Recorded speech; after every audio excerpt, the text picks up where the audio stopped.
Hello दोस्तों, नमस्ते, प्रणाम। आप सबको एक देवी गीत सुनाते हैं। मैया के मंदिरवा जाऊं कैसे, मैया के मंदिरवा जाऊं कैसे, मैया सोवई भर निदिया जगाऊं कैसे, मैया सोवई भर निदिया जगाऊं कैसे, मैया के मंदिरवा जाऊं कैसे, मैया के मंदिरवा जाऊं कैसे, मैया सोई भर निधिया जगाऊं कैसे, मैया के माथे बिंदिया भल सोहई, मैया के माथे बिंदिया भल सोहई, मैया के सिंदूरा लगाई कैसे, मैया के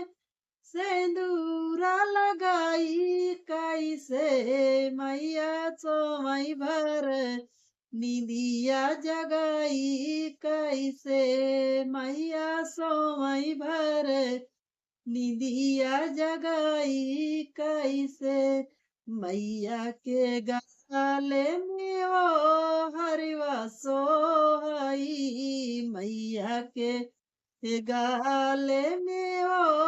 हरिवा सोहई, मैया का चूड़िया पहनाई कैसे, मैया का चूड़िया पहनाई कैसे, मैया सोई भर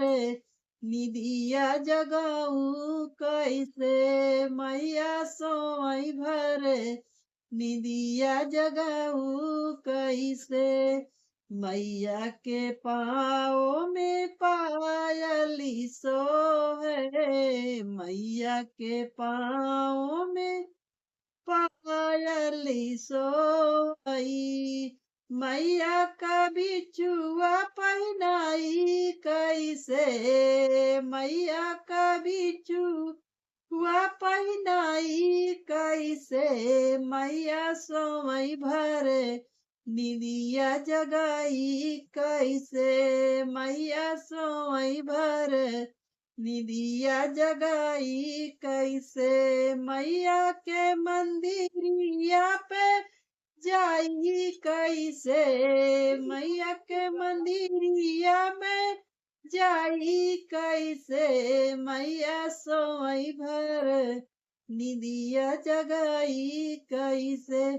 मैया के आंगी में साड़ी सोई, मैया के आंगी में साड़ी सोई, मैया का चुनरी ओढ़ाई कैसे, मैया का चुनरी ओढ़ाई कैसे, मैया सोई भर निदिया जगाई कैसे।